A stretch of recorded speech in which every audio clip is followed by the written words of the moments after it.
May 24th, 1944, second day of the Anzio breakthrough. Sergeant Sylvester Antolak crouched in mud-churned wheat fields southeast of Cisterna di Littoria, watching two German MG42 machine gun positions 200 yards away.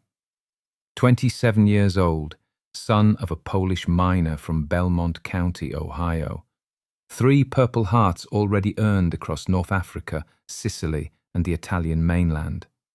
The Germans had 1,200 rounds per minute between those two positions, and Antolak had a Thompson M1A1 submachine gun, 4.5 kilograms, 20 rounds of .45 ACP.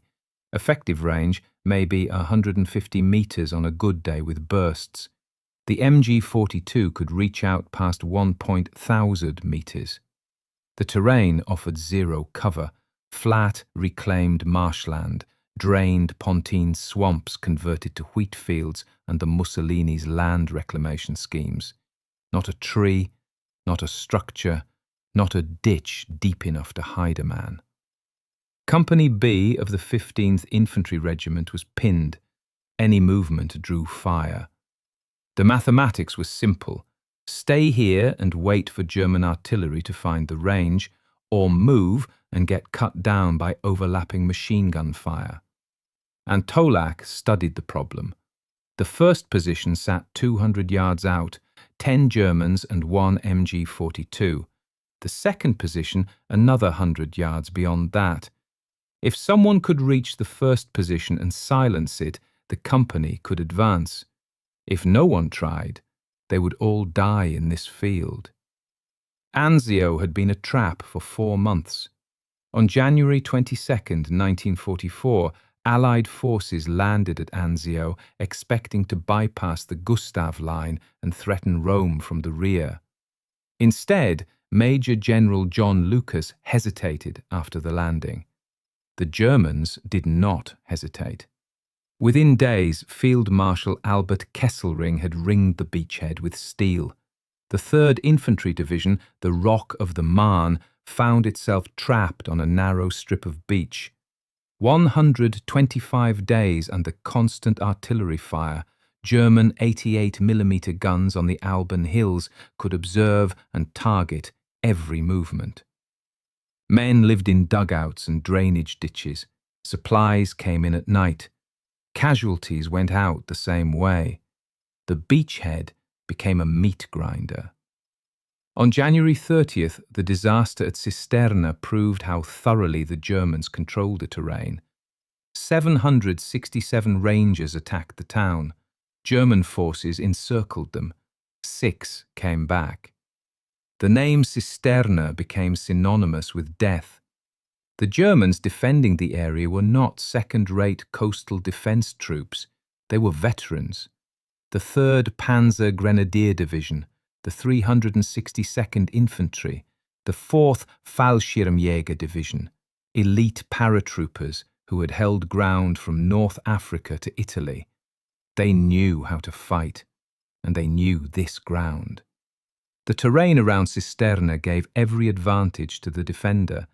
The Agro Pontino, the reclaimed Pontine Marshes, stretched flat in all directions. Mussolini had drained the swamps between 1932 and 1939. The land became productive farmland. Wheat fields, drainage canals, scattered farmhouses. But the reclamation created a tactical nightmare for attackers. No natural cover, long, clear fields of fire. German positions could observe for 500 meters or more. Machine guns positioned on slight rises dominated entire sectors. Anyone advancing across open ground would be visible for minutes before reaching an objective. The Germans understood this. They had 4 months to prepare. They dug in deep. Reinforced positions with overlapping fields of fire, pre-registered artillery coordinates on every approach.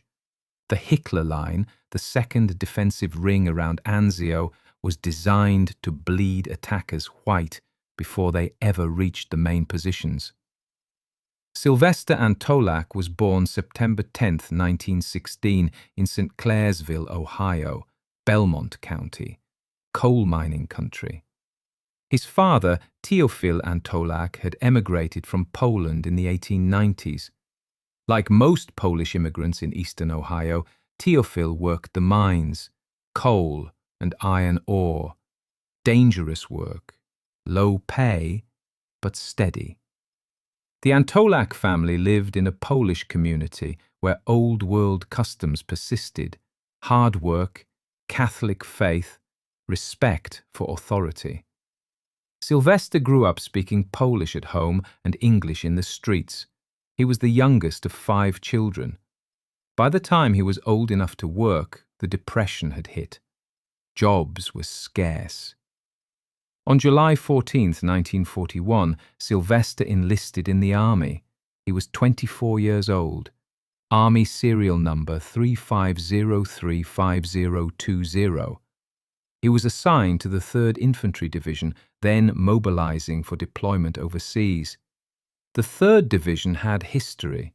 Organized in 1917, fought in France during the First World War, earned the nickname Rock of the Marne for holding the line during the German offensive in 1918. Now the division was reforming for a new war. Antolak trained at Camp Pickett, Virginia, standard infantry training, marksmanship, close combat, squad tactics. He qualified as expert with the M1 Garand.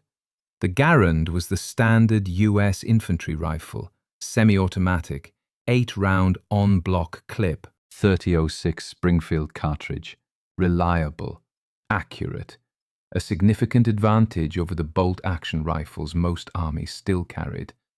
But in addition to the Garand, platoon sergeants and squad leaders often carried the Thompson submachine gun. The Thompson M1A1 was a simplified version of the original Thompson, no compensator, no adjustable sights, just a simple submachine gun designed for close-range firepower. It weighed 4.5 kilograms empty. The 45 ACP cartridge had tremendous stopping power at close range, but limited effective range beyond 150 meters. The Thompson was a weapon for urban combat and jungle fighting, not for open field engagements. But it was what Antolak would be carrying on May 24, 1944. The 3rd Infantry Division deployed to North Africa in November 1942, Operation Torch, the invasion of French North Africa. Antolak saw his first combat in Morocco and Algeria, then Tunisia in early 1943, fighting German and Italian forces as the Allies squeezed the Axis armies against the Mediterranean. Antolak earned his first Purple Heart in Tunisia, shrapnel wound, not serious enough for evacuation. He returned to duty after 10 days. The 3rd Division invaded Sicily on July 10, 1943, Operation Husky. The division fought its way across Sicily against determined German resistance. Antolak was wounded again, 2nd Purple Heart, bullet wound to the leg. Again, he returned to duty. The 3rd Division hit the Italian mainland at Salerno on September 9, 1943, Operation Avalanche. The fighting was brutal. German counterattacks nearly pushed the Americans back into the sea. The division held. Then the slow grind up the Italian peninsula began. Mountain warfare, river crossings, German defenders using terrain to maximum advantage. Every ridge a battle, every town a fight. Antolak was wounded a 3rd time in December 1943 during fighting along the Volturno River, 3rd Purple Heart. This time a concussion from an artillery near miss. He was promoted to sergeant in January 1944. His company commander recognized leadership under fire. Antolak had proven himself in 3 campaigns. He was steady. He did not panic. Men trusted him. On January 22, 1944, the 3rd Infantry Division landed at Anzio. The landing itself was unopposed, But within days, the Germans surrounded the beachhead. The division dug in. 4 months of siege warfare followed. Artillery, air raids, constant patrolling, small unit actions, attrition. By May 1944, the Allies were ready to break out. The offensive began on May 23rd at 05:45 hours. 1,500 Allied artillery pieces opened fire. The barrage lasted for 40 minutes. Then the infantry advanced. The 3rd Division attacked towards Cisterna. Their objective was to break through the Hitler line and link up with Allied forces advancing from the south after breaking the Gustav line at Cassino. The first day cost the division 955 casualties, killed, wounded, missing. The Germans fought for every metre. On May 24th, the attack continued. Company B, 1st Battalion, 15th Infantry Regiment, advanced towards Cisterna. They ran into prepared defences, machine gun nests, interlocking fire. The company went to ground. Sergeant Antolak assessed the situation. The company was pinned in open terrain. 2 German positions blocked the advance. The first was 200 yards away. The second, another 100 yards beyond. Both had MG42 machine guns. The MG42 was one of the most effective weapons Germany produced during the war. 7.92mm Mauser cartridge, belt-fed. Rate of fire between 1.200 and 1.500 rounds per minute. Some versions could fire even faster. The sound was distinctive. Not the measured burr of other machine guns, but a tearing sound like ripping canvas. American soldiers called it Hitler's buzzsaw. The high rate of fire made it devastating for area suppression. A short burst could put dozens of rounds into a small area. Accuracy was secondary. Volume of fire created a beaten zone where survival was a matter of luck. 2 MG42s with overlapping fields of fire made the wheat fields around Cisterna a kill zone. Antolak knew the odds. A man running across 200 yards of open ground under MG42 fire had almost no chance. But staying in place guaranteed death, eventually. German artillery would range in, or the defenders would counterattack. The only option was to create a breach. Antolak signaled to his squad. He stood up, the Thompson in his right hand. He started running toward the first German position, 30 yards ahead of his squad, out in front, alone. The distance was 200 yards, 183 meters. Antolak covered maybe 20 yards before the MG42 opened fire. The supersonic crack of 7.92mm rounds snapping past, dirt kicking up. Then, impact. The first burst hit him in the left shoulder. The force knocked him down. Blood soaked his uniform. Antolak lay in the wheat for 3 seconds. Then he got up. He started running again. The Germans in the machine gun nest saw a man who should have been dead or incapacitated. They fired again. Another burst. Antolak went down a second time. This time the rounds hit center mass, but the angle, or his body armor, or sheer luck, meant no vital organs were struck. He got up again. The squad, watching from 50 yards back, saw something they would never forget. Audie Murphy was among them. Murphy would later write about this moment in his memoir, To Hell and Back.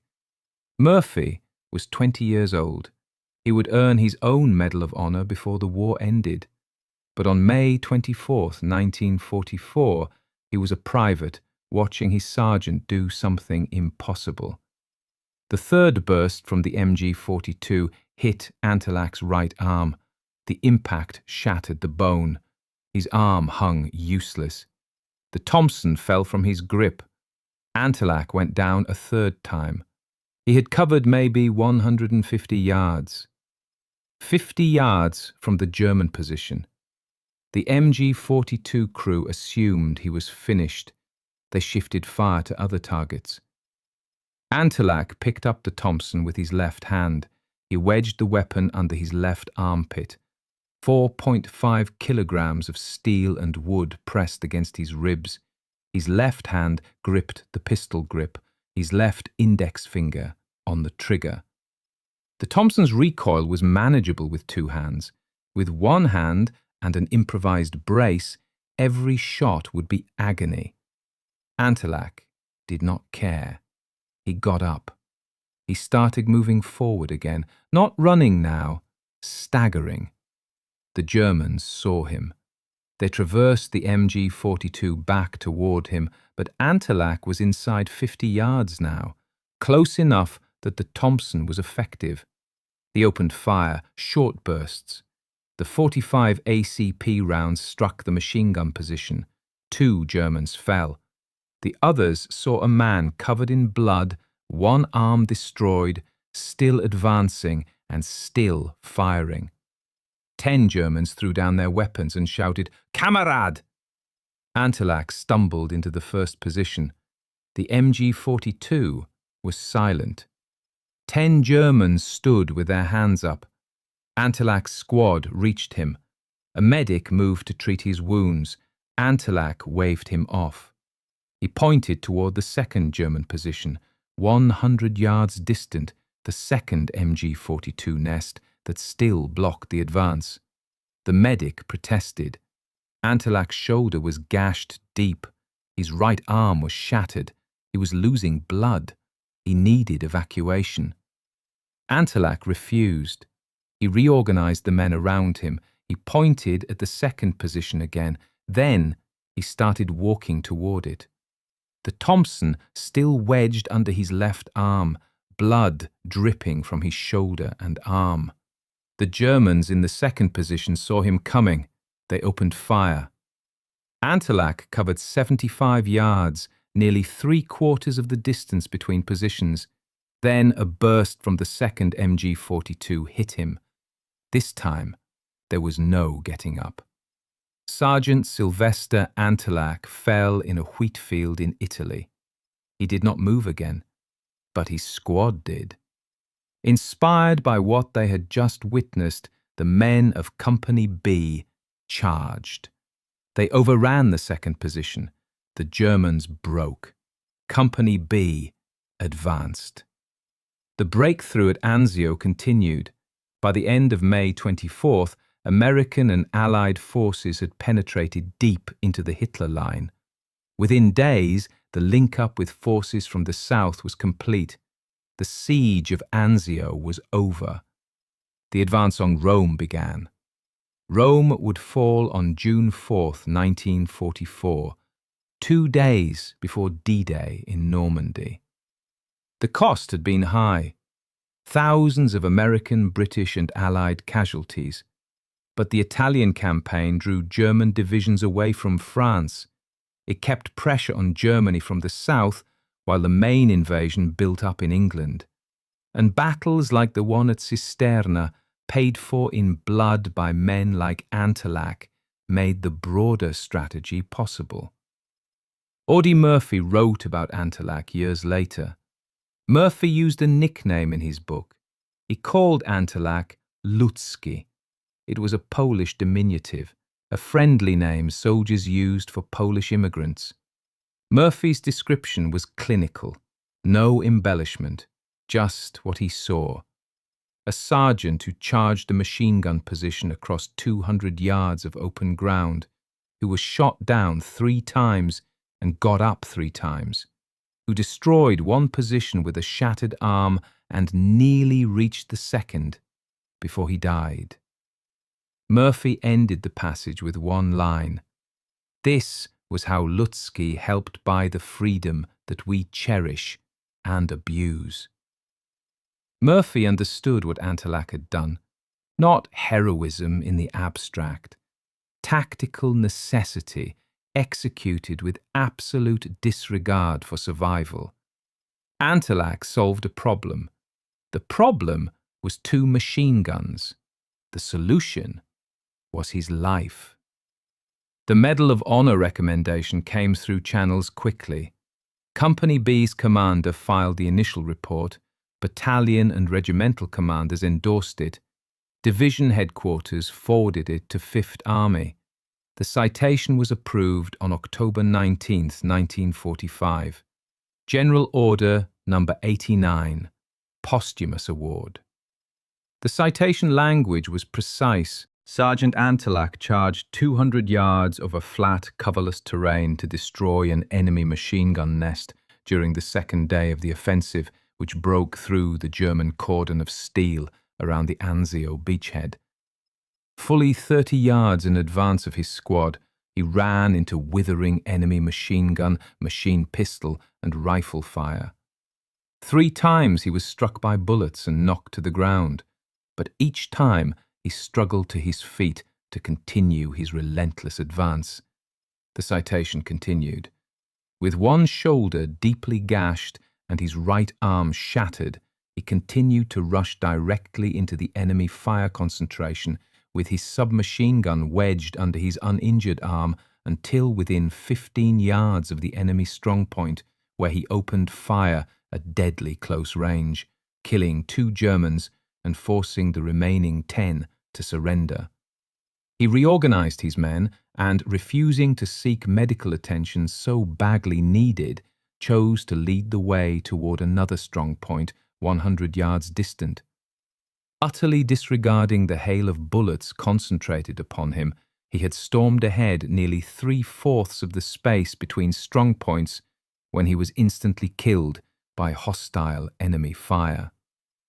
The final tally: 20 Germans eliminated, 1 machine gun captured, 1 path cleared for Company B to advance, 1 sergeant from Ohio who paid for it with everything he had. Sylvester Antolak is buried at the Sicily-Rome American Cemetery and Memorial in Nettuno, Italy. Plot C, Row 12, Grave 13. The cemetery sits on a bluff overlooking the Mediterranean. 7,700 American dead rest there, men who died in the Sicily and Italy campaigns. The cemetery is maintained by the American Battle Monuments Commission. White marble crosses and stars of David in perfect rows. The grounds are immaculate.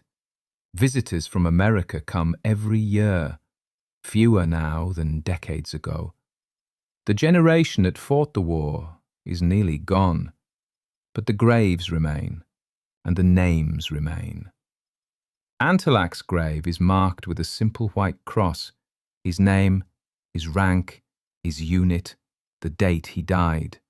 Nothing about the Medal of Honor, nothing about the 200-yard charge, just the facts. But the facts are enough. In 1947, the Army named a transport ship in his honor, the USNS Sergeant Sylvester Antolak, a Boulder Victory-class cargo ship, built in Baltimore, launched June 16, 1945. Too late for the war, but in time for the Cold War.